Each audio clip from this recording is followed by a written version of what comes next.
Welcome back to Listen St. Louis with Carol Daniel on 9 PBS.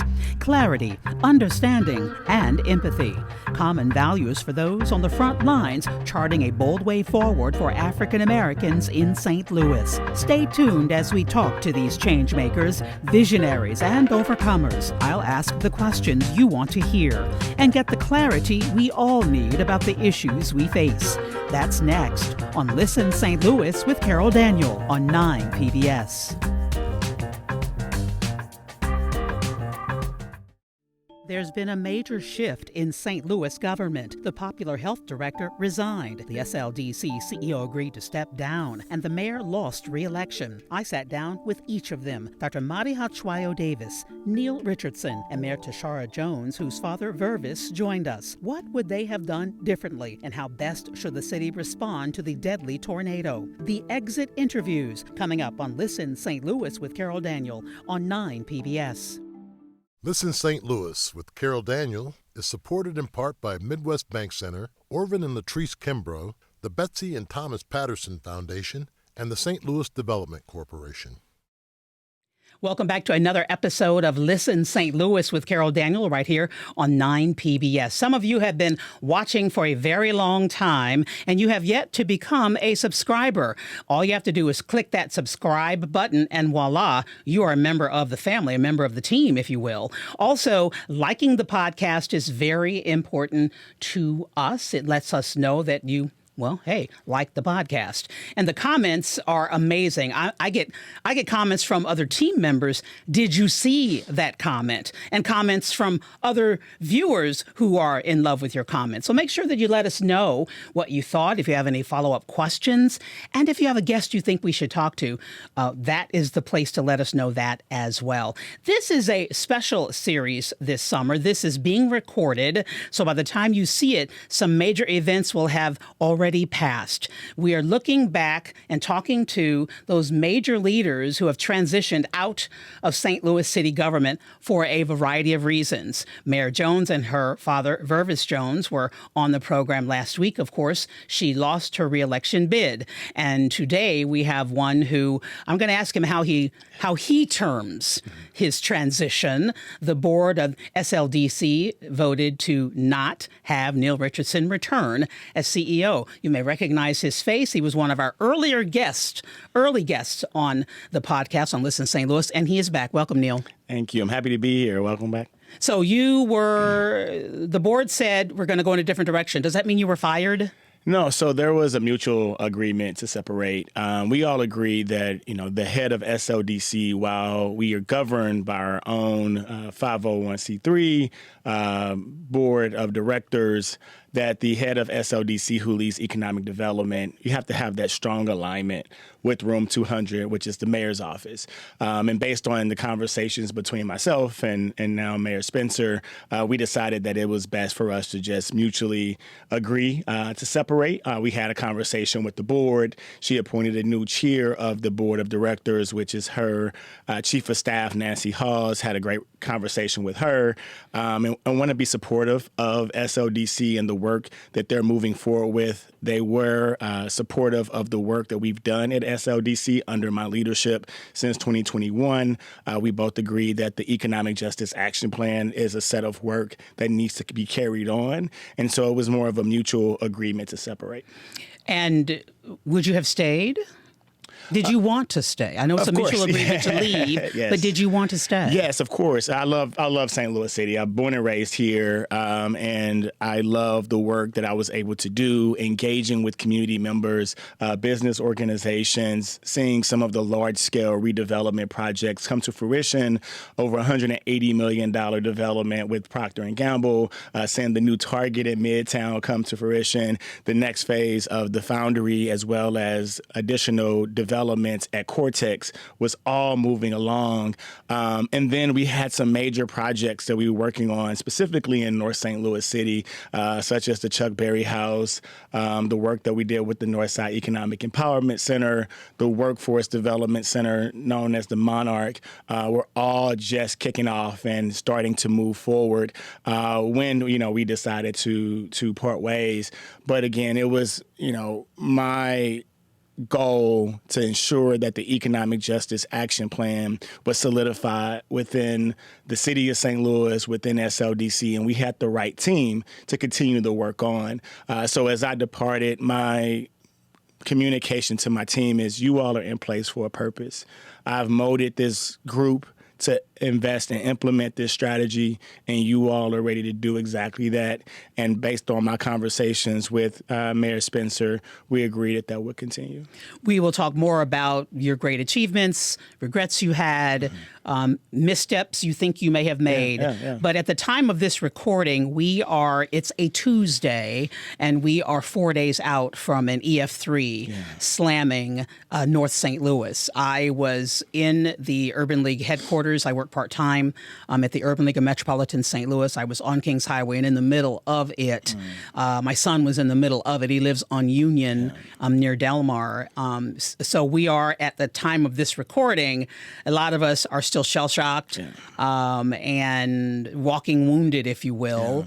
And so if you were still in the position, what role would the SLDC have? So St. Louis Development Corporation, they are focused on driving economic development and growth forward. So some of the major projects that you see that requires public incentive and subsidy, that's really their bread and butter and the purpose in which they're focused on.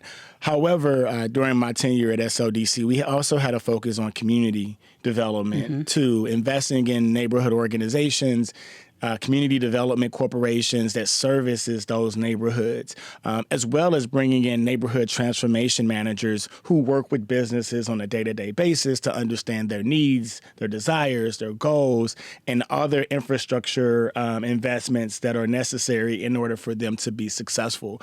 And so as we think about the role SLDC can play in light of the current events with the tornado, is being able to do a business assessment, doing some analysis and understanding the extent in which the damage has caused, and being able to elevate that information and data to the right sources where we can begin to triage and understand the breadth of what's needed, and then being able to disperse those resources in a way that can really make an impact and a difference, because they're really boots on the ground. And that's really my proudest achievement at SLDC, is putting people on the ground in community and being able to engage with them. So when events such as, a tragedy, like a natural disaster happens, we already have that relationship, and we're not just coming in cold to these conversations. Surely other cities are like St. Louis in that they own buildings that are dilapidated, buildings that owners have abandoned, and the numbers very large for St. Louis. The LRA owns hundreds, thousands, I think. But of the 5,000 buildings, homes, structures that were damaged in the tornado in May, there's a significant number that the city owns. What does the city do now, and what does this mean? So LRA has close to 9,000 parcels, around 2,000 structures that they manage on a day-to-day basis. Fortunately, we put a database in place where we did a full assessment over the last 3 years of the conditions of every property. And now, given the storm has taken place, there needs to be a reevaluation and a reassessment of the conditions of those properties. And then based on the conditions of the properties, we had a list of contractors and demolition companies that was going out to remove those structures that were creating harm or nuisance properties for the neighborhoods. The SLDC, in partnership with the Missouri Department of Economic Development and the Regional Crime Commission, had approximately $15 million to remove 1,000 of those 2,000 structures between now and the end of 2030. And so now they're moving hard over the next several weeks to be able to reassess and then reinvest those dollars according to the conditions of the properties following the storm, to manage at least the assets that are under their stewardship. And a side question here, why are people stealing so many bricks? So bricks are becoming more and more valuable. And the bricks themselves can be I should say repurposed. alleged. Start over, Neil. I should say allegedly. Why are people stealing bricks? That's my journalism head rose back up again. No, I'm sorry, okay. Neil. Start over. No, okay. It's okay. So I would say the bricks are a very valuable asset because they can be reused and repurposed, and they're very expensive.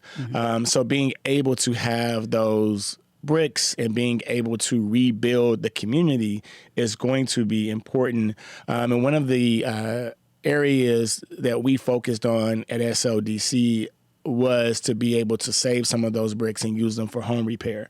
So as you see some of the damage that's been done across the city, being able to repair a back wall or being able to repair a porch or even stairs and those sort of areas that require very significant structural repair, though bricks are going to be important because they are very expensive if you're not able to get access to them. Much like Altadena, California, the fires that occurred there, Altadena, an historically black neighborhood, you do have black homeowners in St. Louis. Yes, there aren't enough, but you do have some who have been in their homes. Their grandmother built the home. Their grandfather built the home. What's your level of concern that those homes will change hands and those families will lose that property? I'm gravely concerned. So my parents have lived in Lewis Place neighborhood for 40 years. Unfortunately for them, just last year, they were dropped from their insurance coverage because they had a flat roof. And we've seen a lot of discrimination by insurance companies that are dropping coverage for homeowners that are in these low-income communities because the value of replacing those properties or doing those repairs are much greater than the actual value of the house itself. So they're starting to drop those coverages, which is creating a disproportionate impact on those individuals who go through these sort of traumatic situations like expensive. Yes, right. Yes. These tornadoes. And so my parents had a light post fall on their house, 2 windows broken out. They had some damage to their chimney, and now they don't have the resource from an insurance company to actually pay it out. So we're working through some of those challenges of getting those, minor repairs relative to some of the significant loss that's happened at some of the other homes within their own neighborhood have experienced. So I am very concerned because many families and households, even if they had the resources, the insurance companies were no longer providing them with the coverage. So we're going to have a significant loss of assets, wealth that's been generated and invested over time within the black community that was already struggling, specifically in North St. Louis City, and it hit one of the most impoverished areas of the entire region. So let's talk about your transition. You mentioned that it was mutually agreed upon. Yes. Let me jump right into regrets. I actually was the MC at the mayor's business luncheon, and you spoke, and if I recall correctly, you did apologize and said you took responsibility. Yes. What happened? What went wrong that prompted you to actually take responsibility? Well, it was really the North City Grant Program was the one of 15 new programs that we stood up that had a very significant challenge. And it really started with the Board of Aldermen passed a board bill back when President Reed was leading the Board of Aldermen, and then also John Collins Muhammad and Alderman Jeffrey Boyd really led this legislation on providing $37 million to a very specific set of corridors within North St. Louis City.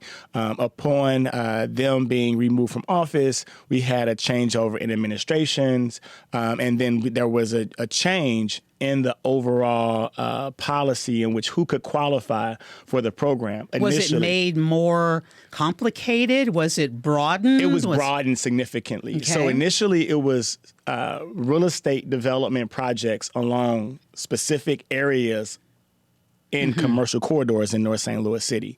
When the legislation was amended, it actually expanded it to the entire North St. Louis City, and not just for real estate investment, but also for operational costs for small businesses and nonprofits. And there was no guardrails really placed around it other than this $37 million provide some capital to small business and nonprofits for operations, and then provide some capital to the brick and mortar real estate projects. And you got $37 million, and you have the significant amount of need in North St. Louis City. That's half of the city itself. One project itself can cost $37 million. For sure. So you're trying to spread these resources out among over 700 businesses that applied for over $700 million, and you only have $37 million. The greatest challenge was it was open to businesses looking to locate and build new grocery stores, new amenities that had not been in North St. Louis City in decades. However, there was a clear need for businesses that were existing in North St. Louis City that said, we deserve the resource. And so is that not when, but maybe why Yes. some business owners, because there were really just one or two who became the loudest voices that we are not getting and other large organizations are getting, and why are they getting it? Exactly. So the issue was, the nonprofits always get the bulk of the money, and the small business rarely gets the access to these resources. But I think even in light of the tornado that we've experienced, these nonprofits are critical. They're backbone institutions to these communities that have been disenfranchised for generations, to provide resources, whether it's a food support or services, or even conducting home repairs for several different areas. They're immediately set up to make this move. Exactly, to make this move and impact. So tell me, Neil, what then that day were you actually apologizing for specifically? Yes, it was because it had taken almost 3 years for the dollars to get dispersed. And that was due to the change in legislation. In addition, we were challenged with getting these applications out in a month time frame each time. And so I apologize because I think the expectation that was set was very high, that this $37 million was going to fix everything, all of the problems in North St. Louis City, and the communication on what could qualify, what couldn't qualify, how much everyone would receive was not as clear as it should have been. And I take accountability for the lack of communication around setting realistic expectations to the community around this $37 million. It certainly clearly became an issue during the campaign. Yes. Yeah. Mayor Spencer was very clear that she was going to no longer have you in that position. Yes. Did you see the writing on the wall at one point, and did you think that the things that were being said were just?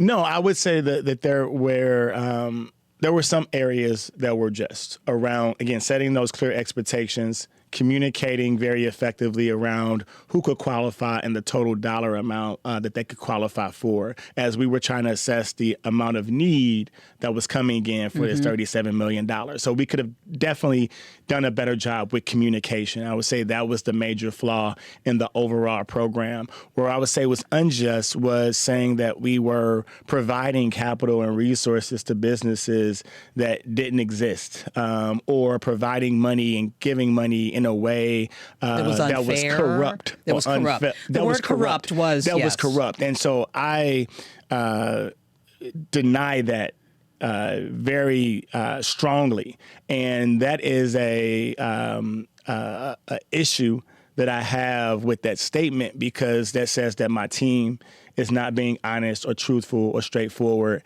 and that I am not being honest, truthful, and straightforward. And that's the major problem I had with the rhetoric that was being used around the program itself, of saying it was corrupt and unjust. It was not corrupt or unjust. It was just some hard decisions that had to be made with the very small amount of resources to address a significant need in North St. Louis City that has perpetuated for generations. I was told that there were applications that said, when asked for the amount, that said, for instance, as much as I can get. I was told that there were applications that were simply incomplete, that people applied who credit-wise, background, were never going to get approval. And then those kinds of things, those stories, that part of the story wasn't told. Yes.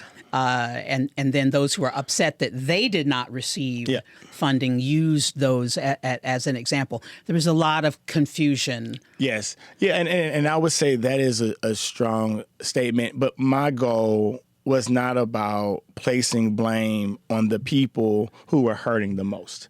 And yes, we could have, or even those who applied, or even apply. Well, because we've shared all of the data, all of the information, all of the applications that we could share once the application was approved or denied. We could not share the application while it was being assessed for just fairness purposes, right, and privacy, and privacy. But we had people submit budgets on a sticky note with chicken stains on it. No, and no, sir. Yes. No, and Neil. And then go to the media and say, I should have gotten and I deserve the money. We have several examples of that. Now, if I'm you, I'm leaving office with that chicken stain sticky note, and I am keeping it, and I'm going to. You should have brought it today. I'll send you a picture. I'll send you a picture. Please, of it. Because it was my social media team is like, and by team I mean Molly, one person, but she's a team because she's that dynamic. But if there's a photo of the sticky note, chicken stained budget, it will be. It'll be out there. Yeah, so, and it's are you for real? I'm serious, but it was because this was the first time these businesses had the opportunity to apply for resources, and they finally felt as though they were being seen and heard, and someone was actually listening and caring for them. So when they were not approved, it really hurt them. And so our goal was to provide, $5,000 grants, $10,000 grants to these small businesses that just were not ready. They were not prepared for this moment. But we provided them with the resources to get more training, more education, and then compensated them for their time. Because if we're going to have you go through these trainings, you're taking away from your day-to-day. Right. And so we're going to compensate you for your time, free of charge, grant money to you directly just to come through these classes, because we know we were unable to support everyone. You've said that communication would have been something you did differently. What do you regret? So it was, again, just really resetting those expectations and having those clear communications, more town halls about the program itself, and taking that information in as we were developing the applications. We just didn't have the time to be able to do all of those things and take those steps. And then being able to have one tracking system internally that was all digital. So the other issue was we allowed for paper applications to be submitted. So as you can imagine, Fred Flintstone. Yeah. So people came in and said, "Well, I submitted the application." We're like, "We don't have it." It's like, "Well, I submitted it to this person," or, okay, maybe it was another person. So having that clear tracking and processing system that we could have project managed it better and then communicated effectively would have been. Why did you allow for paper applications? From the feedback from the public officials and even the business community was not everyone has access to a computer. Not everyone is computer literate. And so we want to have the opportunity to submit things in a paper format. And so we allowed that to happen based on the feedback that we received. I'm going to say out loud what they're thinking. Yeah, I know. That you are in business. Yes. And you need to become computer literate. Yes. You are starting a business. You need to have access to a computer. And so clearly from what you've learned, that the city, there's some remedial stuff, remedial work that must occur to stand up. And I go back to the study that Greater St. Louis Inc. did. Now, is it the 2025? The 2030 jobs 2030 jobs plan. I didn't read the whole thing because I stopped at this point, at this line, that if African Americans were creating businesses at the same rate, and these are my words, as their white brothers and sisters, I phrase it that way, there would be 6,000 to 7,000 more businesses in the city. In the region, I should say. Yeah. So we're not, and if we're not ready, exactly. That we have to address that level of it. Exactly. And a lot of people are. And that's where the Northside Economic Empowerment Center was so important, because I understand the community and the place in which they are is, as these opportunities come, many of them have been working on a shoestring budget, or they have these legacy businesses where they've been able to do accounting and bookkeeping, kind of in a notebook. Yeah. And that's the only way they know how to operate. And changing that, they just have that fear of changing and evolving. But it seems like a heavy lift. It is a heavy lift. So being able to provide those ongoing resources to help those businesses learn and get that remedial kind of information is critically important to support these communities. But again, it's not. Again, I don't want to put blame on those businesses. However, as a community, we have to come together and understand that if we're going to be successful, we need to operate at a higher level. And we need to recognize where we are not operating at a high level. Correct. Philosophical question, I asked Mayor Jones, did she lose or did Mayor Spencer win? And I want to ask you in this way, did you succeed or did you fail? Oh, I definitely succeeded. And I say we as my team of SLDC, starting in June 2021, we established the Economic Justice Action Plan with the goal of investing over $1 billion in North St. Louis City and areas of Southeast by 2030, and we've already achieved many of those goals. We have the plan now solidified within the city, supporting multiple different departments and using the Economic Justice Index around decisions on how resources are allocated. We've been able to adjust how incentives are being provided to developers to ensure that it's more community driven. And then we also have a different focus on how SLDC shows up in community. That was the one thing that was interesting is SLDC has been around since the 1960s through the Land Clearance Redevelopment Authority and the St. Louis Housing Authority. My grandmother, actually, I seen a photo, and I'll have to share this with you. She was picketing the Land Clearance Redevelopment Authority almost 40 years ago. Oh, my. Wow. And it was because of housing issues and challenges. And now to see, my grandmother that was picketing and boycotting and fighting for the rights of people, of everyday people, to not be displaced and to ensure that equitable development was happening and economic justice was served, and then being able to be in a position where I can deliver and bring the Economic Justice Action Plan to St. Louis, have it fully recognized by the city, and being able to see it now being implemented and activated beyond my term. I am extremely proud of what we accomplished and extremely proud of the team that's in place that's leading that work moving forward. I will say that I was one who has covered the news here in St. Louis for 30 years, that I was surprised to see Otis Williams, and he is an interim, and by the time this airs, maybe they'll have a new CEO, executive director, but the search is on. Yes. He is an interim. Were you surprised? I was surprised only because this work requires someone who's going to be up every day, motivated to push this vision forward and being more strategic and focused on, what's the next 20 to 30 years and not just the day-to-day operations of the organization, which is important. But as the CEO of an organization, you want to have that visionary leader that's really setting the charge, making the decisions on what's the best for the city, 30 years from now and not just today. But, Otis is a very great human being. He's always been kind to me. He's always been open to have a discussion with me.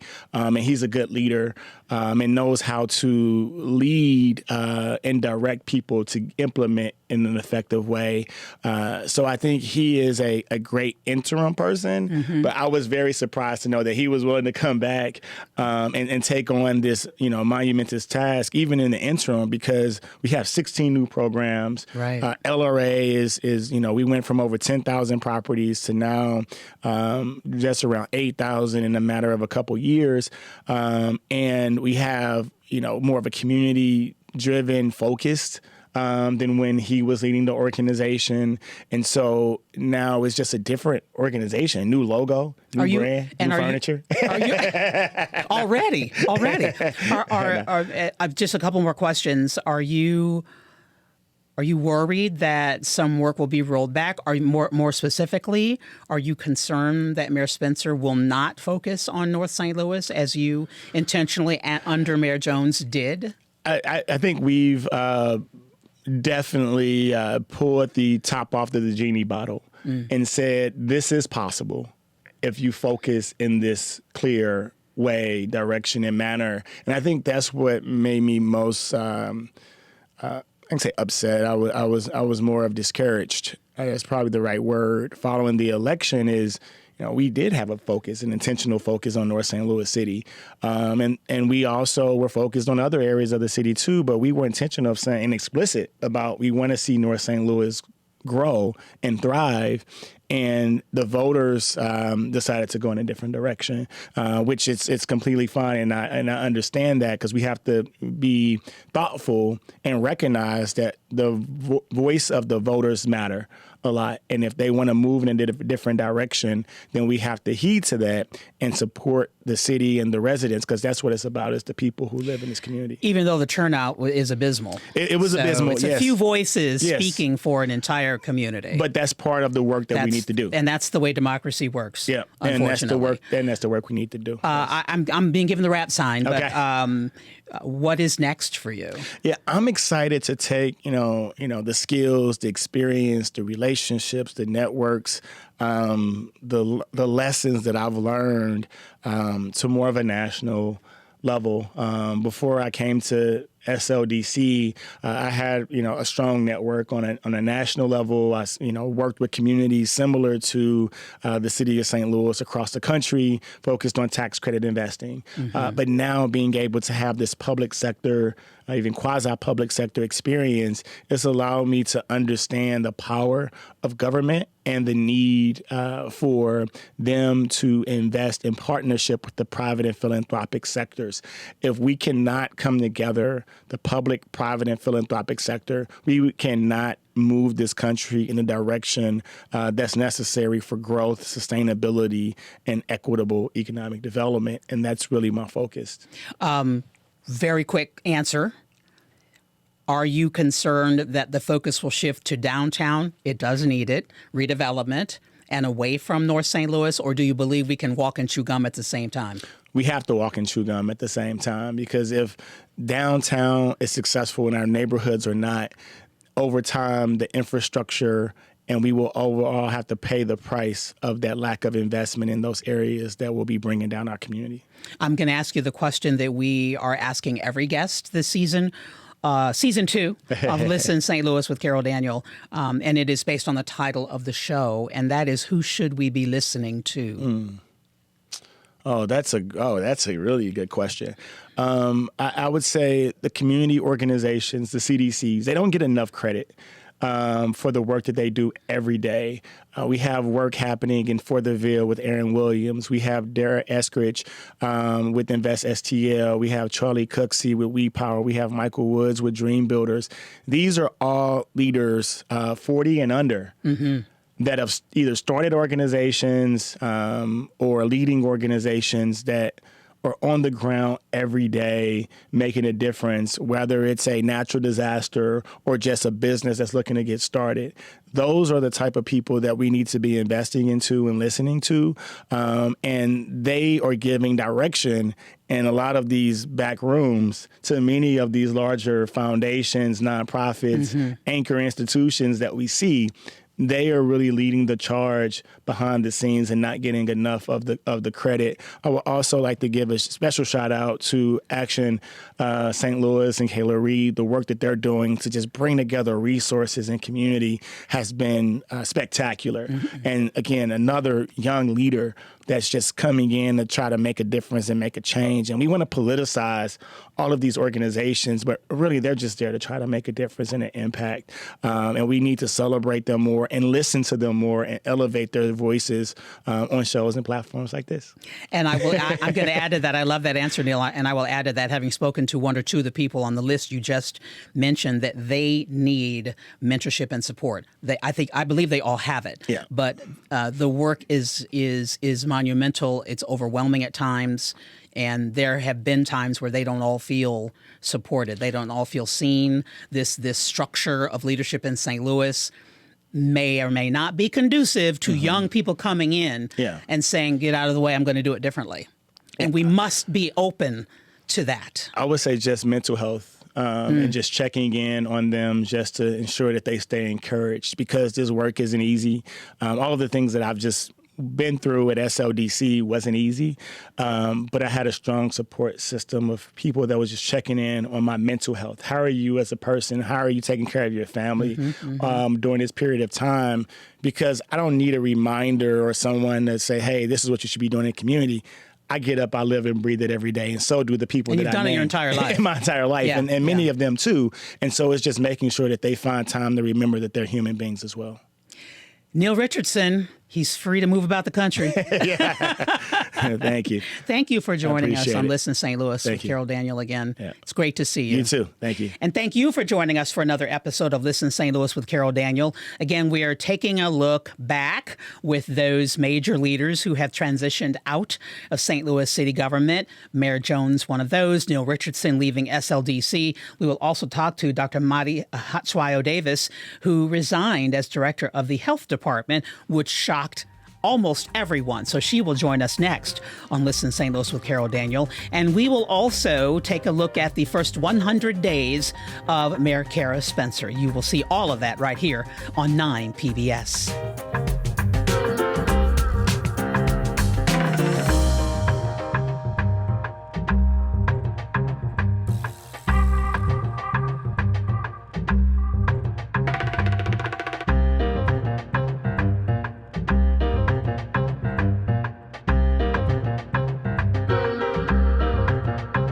Listen St. Louis with Carol Daniel is supported in part by Midwest Bank Center, the Betsy and Thomas Patterson Foundation, and Orvin and Latrice Kimbrough.